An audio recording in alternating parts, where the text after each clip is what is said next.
কথা বলছি 32 নম্বর থেকে, এবং এই 32 নম্বরে ছাত্র জনতার যে বিক্ষুব্ধ ছাত্র জনতা তার বহিঃপ্রকাশের একটি নমুনা দেখাচ্ছে। আজকে যে একজন আমরা বিক্ষুব্ধ একজন ছাত্রের সঙ্গে আমরা কথা বলবো। আপনারা এখানে মূলত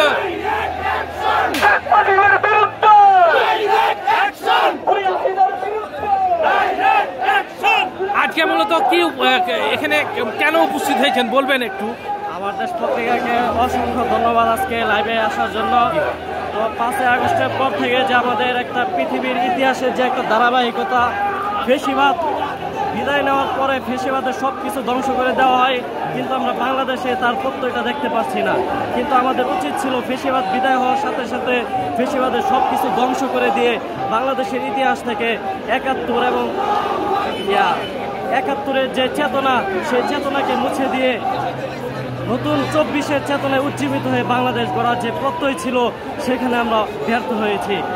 আচ্ছা, আপনি কি কোনো গ্যাপ দেখেন যে এই যে ছাত্র জনতার অভ্যুত্থানের পরে যে সরকার গঠন হয়েছে? 5 আগস্টের আগে আমরা যেভাবে ঐক্যবদ্ধ ছিলাম, বিএনপি, জামাত ইসলাম, হেফাজত, এভাবে ইসলামী আন্দোলন সহ যে সমস্ত দল ঐক্যবদ্ধ ছিল, কিন্তু 5 আগস্টের পর থেকে বিএনপি এক দিক দিয়ে ভারতের দালালি শুরু করছে।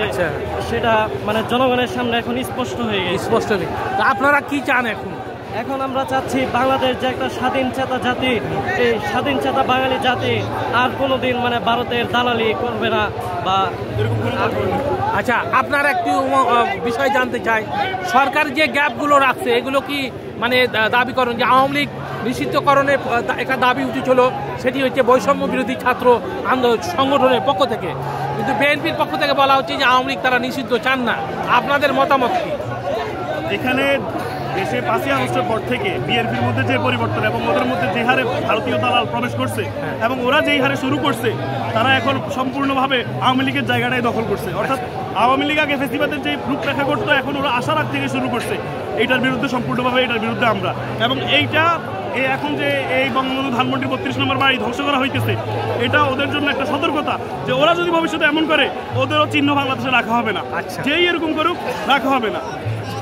আর একটি বিষয় জানতে চাই যে এই যে ছাত্র জনতা বিক্ষুব্ধ, এখনো আওয়ামী লীগের বিচারটা শুরু হয়নি, আপনারা কি বিচারের দাবি রাখেন কিনা? আমরা বিচারের দাবি করছি, কিন্তু এখানে সবচেয়ে বড় সমস্যা আমাদের জন্য বিএনপি হয়ে দাঁড়াচ্ছে। তারা এই দাবির আমরা যে ছাত্র জনতা, এই যে এতগুলো মানুষের লাশ, এতগুলো মানুষের রক্ত আমরা দেখছি, এতগুলো মানুষের রক্ত যে প্রবাহিত হলো, বিএনপির পক্ষ থেকে এদের রাজনীতিবিদ, অধিকাংশ রাজনীতিবিদ এখন এটার পক্ষে কোনো কথা বলছে না। তারা বরং এই বিচারের বিরুদ্ধে এবং আওয়ামী লীগকে পুনর্বাসনের পক্ষে কথা বলছে। এটা আমাদেরকে হতাশ করতেছে। আচ্ছা, আর একটি বিষয় জানতে চাই যে সেটি হচ্ছে যে আগামী দিনের কেমন বাংলাদেশ চান? আগামী দিন আমরা এমন বাংলাদেশ চাই যেখানে আমাদের ধর্ম, নৈতিকতা সবকিছু আমাদের সংরক্ষণ থাকবে। এখানে কোনো সেকুলার বা অন্য কোনো বিদেশি দালাল এখানে টিকতে পারবে না, এবং আমাদের রক্ত মাংস খেয়ে এখানে তারা শোষণ করতে পারবে না। আমরা এমন এক বাংলাদেশ চাই, সবাই সমানভাবে সুন্দরভাবে বাঁচবে। ধন্যবাদ। দর্শক, আপনারা দেখতে পেলেন যে একজন বিপ্লবী ছাত্র জনতার একজন প্রতিনিধি কিভাবে বক্তব্য দিলেন, এবং তিনি বলছেন আগামী দিনে বাংলাদেশকে গড়ার ক্ষেত্রে ছাত্র জনতার এই বিপ্লবকে তারা ধারণ করে সামনে এগিয়ে যাবেন, এই প্রত্যাশা তারা রেখেছেন।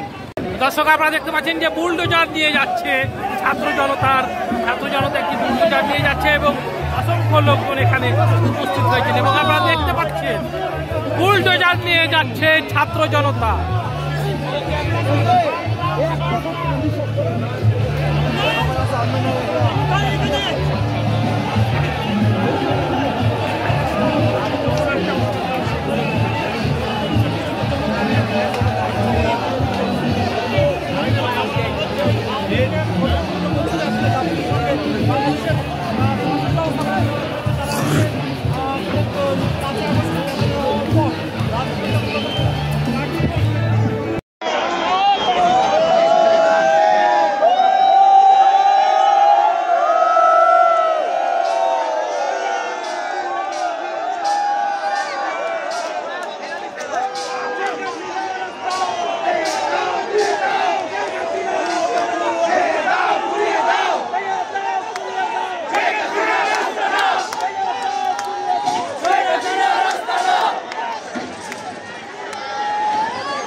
পানি লাম 10 টাকা 10 টাকা 10 টাকা ভাই এই ভাইটা এই পাঁচটা আছে এই মানে কোনা দাও এই পাঁচটা পানি লাম 10 টাকা 10 টাকা 10 টাকা পানি লাম 10 টাকা 10 টাকা এই দাঁড়া এই দাঁড়া এই কাক বলি নি হলো ও দেখো তুমি বলি তো হবে না দাও মামা না বলি নি আমি দেই না এই দিন এটা আমার বেশ রাখতে আমি লাভ হয় চুপপুর পদত্যাগ চুপপুর পদত্যাগ চুপপুর পদত্যাগ চুপপুর পদত্যাগ